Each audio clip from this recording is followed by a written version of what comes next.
que é o novo nascimento segundo a Bíblia? Em João 3, Jesus nos revela que para podermos entrar no céu é necessário que tenhamos o novo nascimento, o qual sem o ter ninguém poderá entrar no céu. E ele vem da água e do Espírito. A água, segundo Efésios 5:26, decorre da purificação que se dá através da palavra de Deus e do Espírito, porque é algo que vem do alto, de cima, diretamente de Deus, e a chave de toda a Bíblia, permitindo-nos a decodificação da palavra revelada ao homem, a qual está omitida por Deus de maneira proposital aos sábios e entendidos da terra, conforme está escrito em Mateus 11:25. Em verdade, o nascido de Deus é como o vento, pois ele assopra onde quer e podemos o ouvir, mas não somos capazes de dizer de onde ele vem e nem para onde ele vai. Do mesmo modo, somos incapazes de explicar como as pessoas nascem do Espírito. Todavia, trata-se do recebimento de vida por meio de Deus, já que antes do novo nascimento somos considerados como meras criaturas de Deus. Contudo, com o novo nascimento, passamos a ser declarados filhos do Criador no exato momento em que recebemos Jesus, conforme consta em João 1:12. E isto implicará em revolução interna e revolução externa, se tratando por conseguinte de uma nova criatura, algo que será refeito do zero, onde se sepulta e concreta a velha natureza, a qual é a antiga forma de viver, passando-se a ser guiado pelo Espírito do próprio Deus, que fará com que tenhamos sede da sua palavra. Seremos então, a partir desse ponto, a habitação e moradia do Senhor. Ele permanecerá em nós e nós nele. Pois, como a vara de si mesmo não pode dar frutos se não permanecer na videira, assim também nós, se não permanecermos nele. Jesus é a videira, nós somos as varas. Quem permanece nele, ele permanecerá na pessoa. Este dará muitos frutos, porque sem ele nada podemos fazer. Assim, Paulo, inspirado por Deus, também nos explica algumas características daquele que nasce de novo, como se observa em Efésios 4, onde nos é dito: livrem-se de toda a antiga natureza e de seu velho modo de viver, corrompido pelos desejos impuros e pelo engano.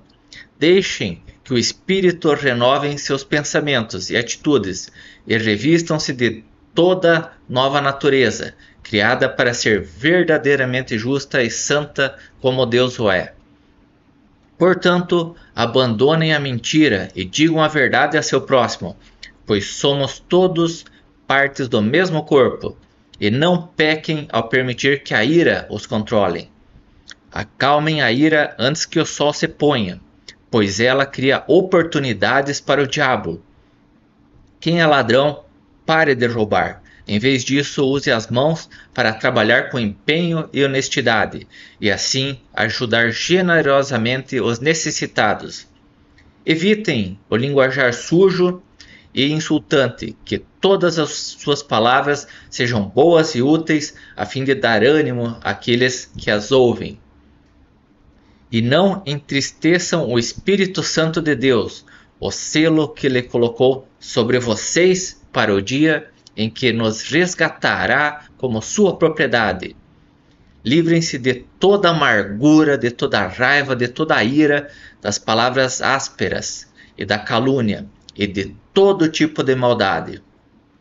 Em vez disso, sejam bondosos e tenham compaixão uns dos outros, perdoando-vos como Deus os perdoou em Cristo. Como se observa, resulta-se na morte para o mundo e no renascimento para Deus. Ponto a partir do qual então se tem a liberdade de chamar Deus de Pai. E todos devem saber que todo aquele que crê que Jesus é o Cristo é nascido de Deus, E todo aquele que ama ao que o gerou, também ama ao que dele é nascido.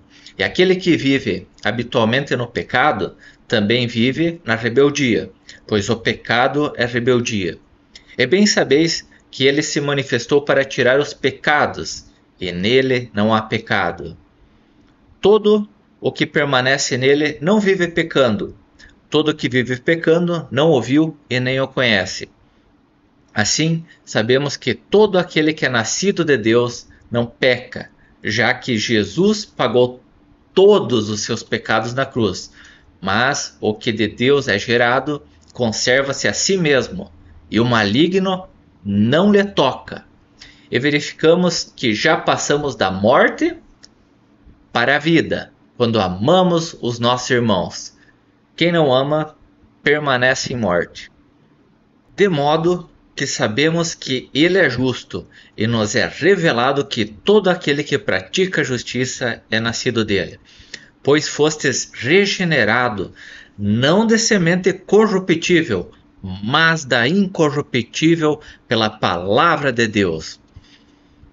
Por sua vez, a salvação nos é assegurada por meio de fé, não estando mais nós sobre o peso da lei, já que a lei só veio para apontar o pecado, mas Cristo veio para nos libertar de todas as algemas que nos escravizam, como é citado em Gálatas 2,19, as palavras de Paulo, onde guiado pelo Espírito de Deus declara: pois quando procurei viver por meio da lei, ela me condenou. Portanto, morri para a lei, a fim de viver para Deus.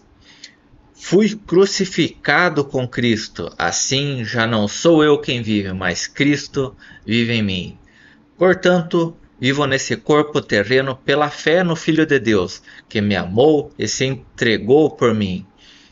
Conclui-se, portanto, que conforme 2 Coríntios 5,17, que logo, todo aquele que está em Cristo se tornou nova criação. A velha vida acabou e uma nova vida teve início. E tudo isso vem de Deus, aquele que nos trouxe de volta para si por meio de Cristo e nos encarregou de reconciliar outros com Ele. Vivamos então assim como Paulo, o qual seguiu os caminhos de Cristo e teve a honra de chegar ao final de sua vida e relatar: porque eu estou sendo oferecido por aspersão de sacrifício, e o tempo da minha partida está próximo. Combati o bom combate, acabei a carreira, guardei a fé. Desde agora a coroa da justiça me está guardada, a qual o Senhor, justo juiz, me dará naquele dia, e não somente a mim, mas a todos aqueles que amarem a sua vinda. Assim, encerro declarando que seja glorificado o nome do Senhor Jesus Cristo, o nome que está acima de todos os nomes. Para Ele, todo poder, honra e glória, agora e para todo sempre. Amém.